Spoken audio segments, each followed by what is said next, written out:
So, continuing on. I'm realizing that this type of video is the type of video that's not made for anyone. Basically, this is just for self-healing purposes or something like that. But if this helps, that's great. That's awesome. But I just kind of want to preface this to say that I don't have the bandwidth to try to accommodate anyone or try to, I'm not trying to address anyone. I'm not trying to connect with anyone. I'm not trying to do any of those things at all. I'm literally just going through some things that I've been through, and so that I can get better, so that I can deal with them, and so that I can feel better, and so that I can all that kind of stuff, So anyway, so I left my wife and met a new friend and was becoming close friends with him. Also met this girl who I was talking to and hanging out with, and was a bad idea. Should not have been doing that, just because it just wasn't right. You know what I mean? It just wasn't right.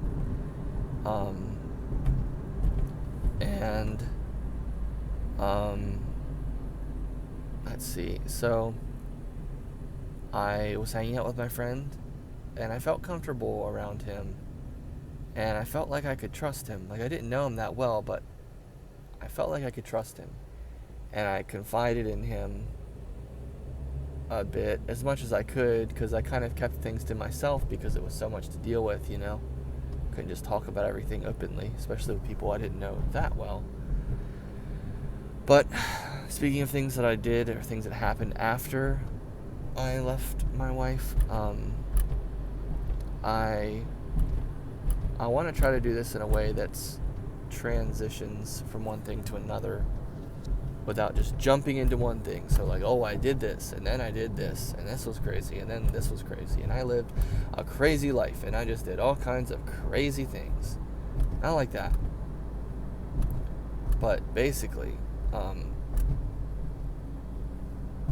to get through these things, I felt comfortable with him. I was hanging out with him, and the girl I was talking about knew him a little bit as well, because she worked with us too at the same store, and she came over as well, and those two friends, the guy and his wife, or girlfriend basically, wife basically, but girlfriend technically,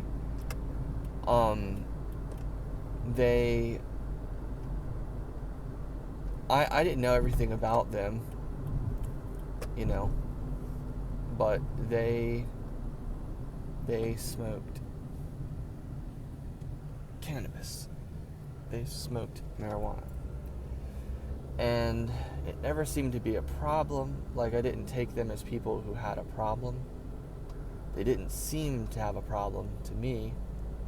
At least they just always seemed, not to put two and two together here, but they just always seemed awesome. They just always seemed down to earth, quick, witty, with it, realistic. They just seemed like cool people, if that makes sense. They just seemed like the type of people that you wanted to be around. They just seemed like the type of people that you wanted to be friends with, because they were just really cool. They were nice, they were kind, they were funny, they were realistic, and they were honest, but they were hilarious and awesome and all those things, So I was hanging out with them in their backyard, and the girl I was talking to at the time was hanging out with us too. And this was kind of a new dynamic. This was kind of a weird dynamic. This was suddenly, all these things were happening all at once. Here's this girl I'm talking to now suddenly, after I just ended my marriage. And now I'm in the backyard of these friends' house, and they introduced me to cannabis. They introduced me to marijuana. I hate saying that. Yeah, I hate the way it sounds. I hate it. But and I did it. I tried it, and I was not, you know, I don't know. I was already in a place where I felt like I had done so much already. It just felt like, what the heck, you know? Felt like this wasn't a big deal. And I had also done some other things in the past, which I haven't talked about, um, while I was still married. Um, and that's another conversation as well. So in a way, it seemed like I had already done something, whatever it was. I had already done that, and so because I had done that, this did not seem like such a big deal. This seemed like not that big of a deal. And culturally, a lot of times in different cultures, it's not looked at as such a big deal. It's looked at as whatever kind of thing. Like, not literally not a big deal. I don't necessarily agree with that now. I didn't necessarily agree with that then. I don't know. I don't know. It's hard to describe where I was at or what I was thinking or how I saw things, but I decided to do it. And I couldn't figure out the mechanics of the device we were using, I say, but it was basically glass a little glass pipe, and it had a bowl. That's what that's called, on the top, where you put the weed, and then it had a little hole on the side, a carb, and I didn't quite understand how to do that. And my friend Mike and Tiffany were showing me and trying to help me, and they were laughing about it, and it was just like, this was just like such a thing. It was like nobody even thought twice about it at all. It was like, this is not a big deal. This is not a crazy thing. Don't worry about this. This is not a big deal. And I think maybe on some level, they may have recognized or realized or knew that, I don't know. I don't know. I don't want to say they knew I needed to or that I could benefit from it, but I don't know. They just kind of introduced me to it, offered it to me. That's what they did. They offered it to me, and I tried it. And I tried to get the girl who I was with to try it too, but she didn't want to try it, and I'm glad she didn't. Um, but yeah, and so that was interesting. And then I was just like, wow, okay. And then I was feeling that way for the first time after doing that, and I was like, kind of like, wow, like my mind was kind of like open in a way, or like kind of like, wow, what's going on? This is crazy. This is awesome, but crazy. And like, I don't know. It was interesting. I ended up feeling like wow, like this is pretty cool.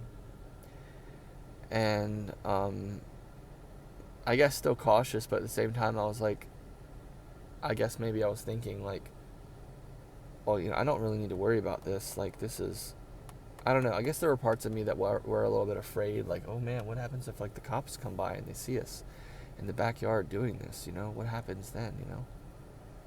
And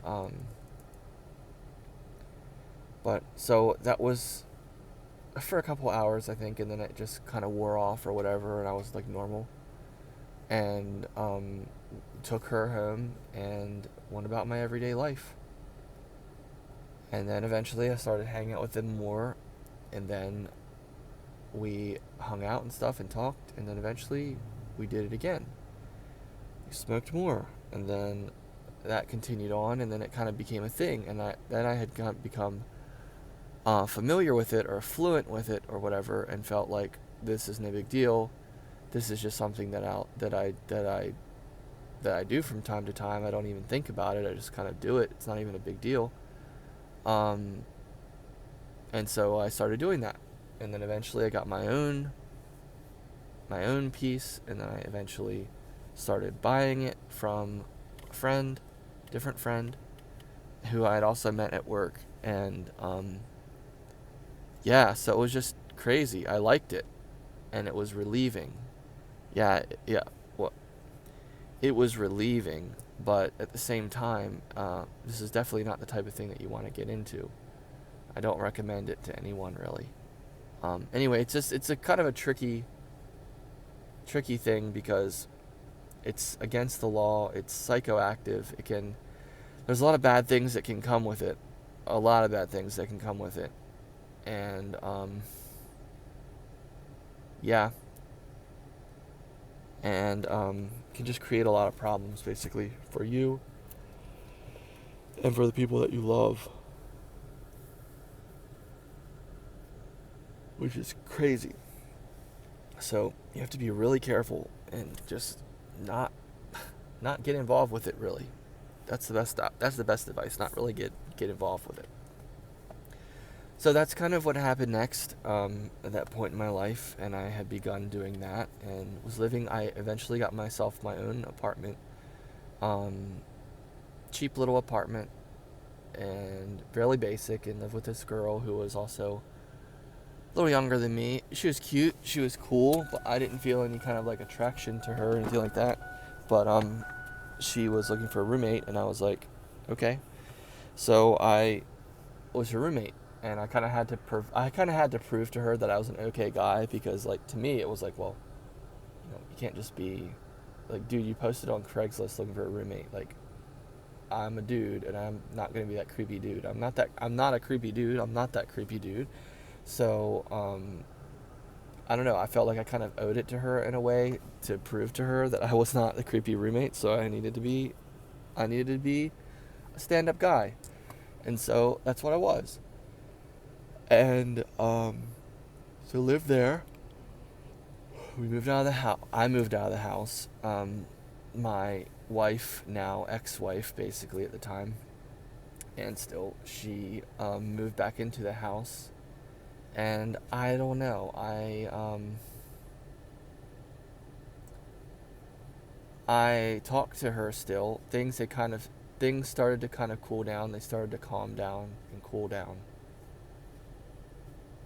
And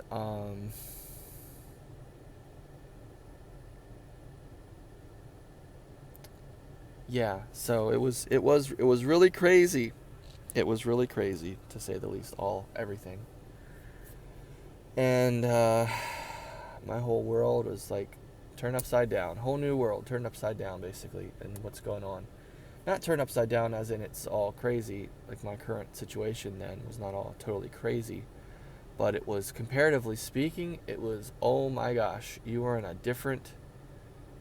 world is completely different than it was before.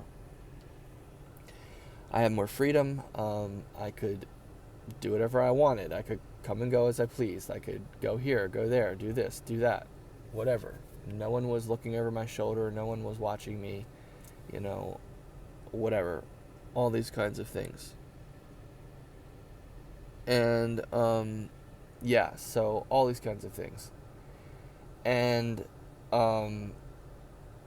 so life was just different. Life had become different.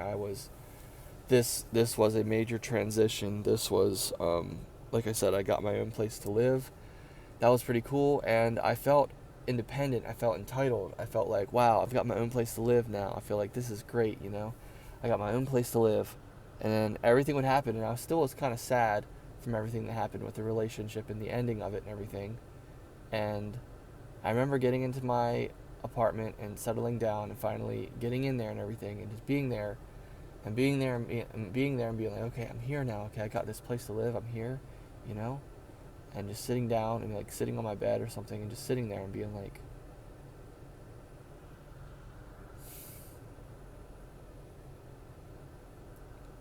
I am so freaking sad, or I'm so freaking lonely, or I'm lost, or I'm confused, or I'm uncertain. I'm so uncertain, or I don't know.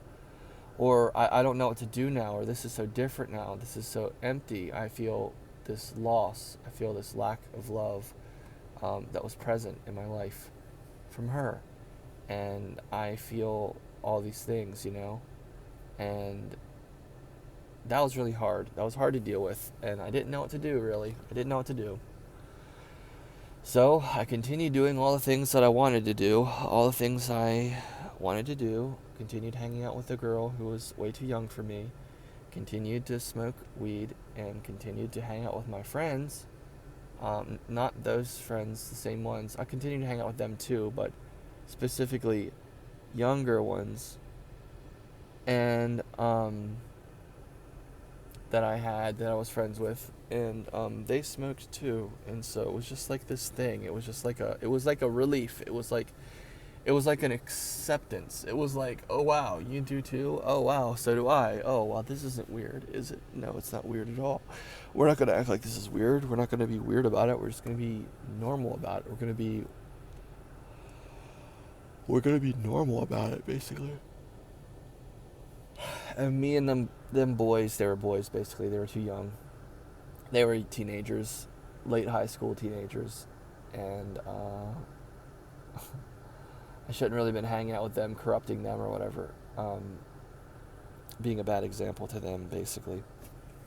Being a bad example in some ways, being a good example in others, in other ways. But we would hang out, and we went to the river, and we would go jumping at Painted Rock, which is like such a cool place. And we had gone there already before I ended my marriage and before I started smoking weed.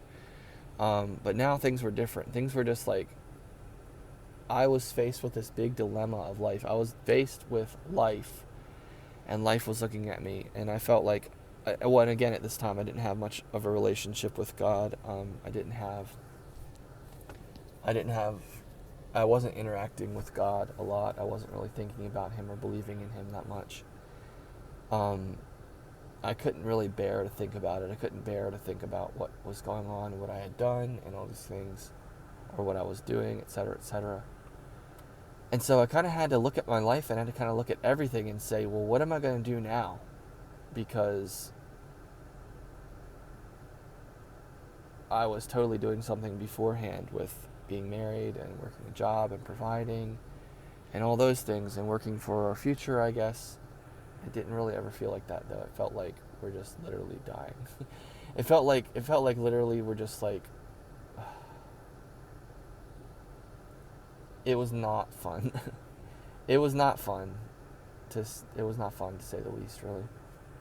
Not to totally hate. I'm not going to totally hate on it, but I'm just saying that it wasn't that fun. You know what I mean? It just wasn't that fun. And there was a lot of, like I've said before, there's a lot of things that were just really frustrating and really unhinging, basically. And so I felt like I had lost my identity. I felt like I didn't know who I was. I felt like I didn't know what to make of myself. I didn't know what to make of life. I didn't know what to make of everything. There's so much going on. I just didn't know. There's so much and nothing going on at the same time. And just trying to figure out what to do and figure out where I stood, what I believed in, a lot of those things. And all my interests were. And I did finally feel like, oh, I can just be myself now. I can just do whatever I want. I can be my own person now, which is good. But then I was faced with the dilemma. Well, who is that? Who do I want to be? And all these things. And is that really what I wanted all this time? I wanted to do this. Is this what I wanted this whole time? So that was hard. And time living living alone, basically, by myself in my apartment was hard. There's freedom, but it was hard. And I don't know. I did meet with my ex-wife a couple times and talked to her and hung out, and she came over once to see my apartment. After things had kind of calmed down, and she had calmed down a little bit, about a week later, not a week later, but like weeks later, or a month later, or something like that. And I don't know. I don't know. She was quite hysterical. She found out about the girl that I was talking to, and she was so angry, irrational. I mean, what's the word? Um, just devastated and enraged. And one of her friends from her job wrote me a letter, a note, and put it in my car at work through the crack of my window. And it was like a hate letter. Basically, it basically said, you should be ashamed of yourself. You've taken this wonderful woman and you have destroyed her and you've broken her heart and you've ruined her life, and all these kinds of things like that. And you're obviously having a quarter life crisis, and for you to do this and for you to do that and all these things. And I was just like, I couldn't comprehend it, and it was, I couldn't sit with that truth. I just was like, I couldn't handle it. So I had to just take it in stride with what I was already doing and with everything else I was already doing, and just take it and be like, like, what a joke. This chick's gonna write to me and put a note in my car. Like, what a joke. And but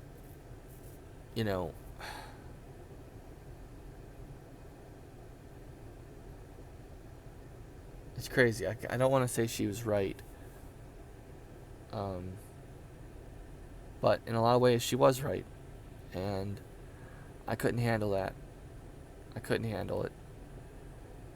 And so I kept going on my way, basically. And I ended up going to Warped Tour, having such an amazing time with that. And I went by myself, which was very lonely and telling, because, started talking to some people, making friends online with people who had the same interests as I did, same bands and things like that. And started hanging out with my friends more. I ended up working in produce, got transferred to produce with Mike. And so I was working with my best friend in produce, which was like such a need and relief and all. And yeah, so that was really wonderful. This was just a really hard time, and a really hard time to make sense of things. There were pros and cons. Pros and cons. And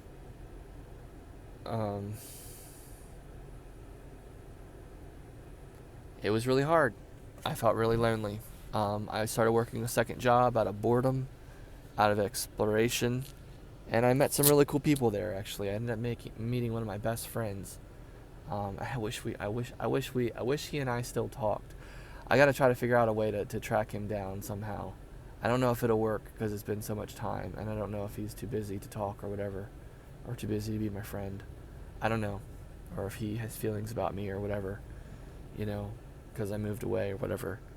But there's this really cute girl at that job that I worked at, and me and the girl I was talking to, that just didn't really work out. It was a not meant to be kind of thing. It was a forbidden love kind of thing. It was like, there's no reason that this should happen. There's no reason why you should do this. No good reason. I mean, there were reasons why we were talking. There was reasons why we were together. But like, I needed someone and she needed someone in a way. She kind of just, I don't know. She was kind of wild. She was kind of just like living her life, I guess. And I guess maybe fooling around with an older guy is like exciting or something, or exhilarating for a high schooler. But, and so that's what that was. And that's what that was like. And I was trying to find some kind of emotional stability or fulfillment in her, and some kind of solace in her, some kind of all these things I had lost. I was trying to find love in her, and there was just, that was not going to happen. As hard as I tried, and I tried hard, and we were together for a while, and even through Christmas of that year, and then things just ended up getting so crazy, and it just ended up more and more and more. This was a really hard time for me. It was a really hard year for me. The rest of the year was hard. It was really exciting. It was really fun. There was so much freedom and excitement, exhilaration, and joy, and excitement, and fun, and joy.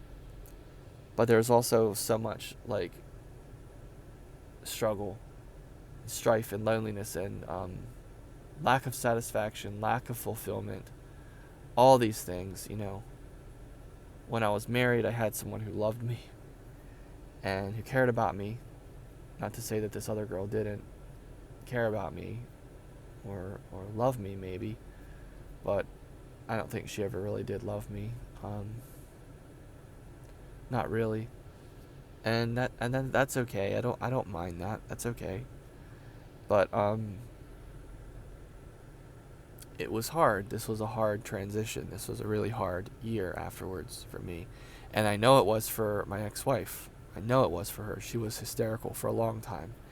And she finally started to rebound and recover and kind of get her feet underneath her, and she had all of her friends and family and loved ones around her, which she absolutely needed and absolutely deserved to have. And I'm so glad she had those people in her life around her, to help build her up, to help her stand tall, to help her keep walking with her head held high, and all those things. But yeah, it was real crazy, and we did end up getting through the divorce. Getting through the divorce, meaning we ended up doing the divorce, getting the papers done, and all that stuff, and all these things, and so it was crazy. It was totally crazy. And here I am now, not married, at this point in time, in Reno, living there by myself. I've got friends now.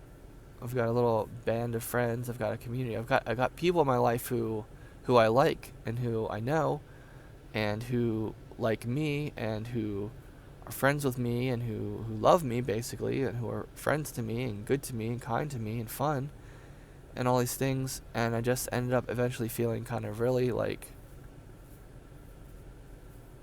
I did get over the marriage. I did get over the feelings of loss. I did get over the divorce because of my friends, thankfully. But eventually, and I stayed a whole year after things ended with me and my wife. A little more than a year and a few months. But I've got to get going here, and I'll talk about that transition next. Everything's a transition, right? But I'll talk about that next period of time as well, leading up to moving back to Maryland. And can already feel that. Oh, what fun. Oh, what fun, right? So crazy. Life is so crazy. It's really nice to get through this stuff, though. It's really nice to kind of relive these things once again, as I say all the time. It's really nice to do this. It's really nice to get through this. So, anyway, that's the story. That's the true story, as best as I can tell it right now. So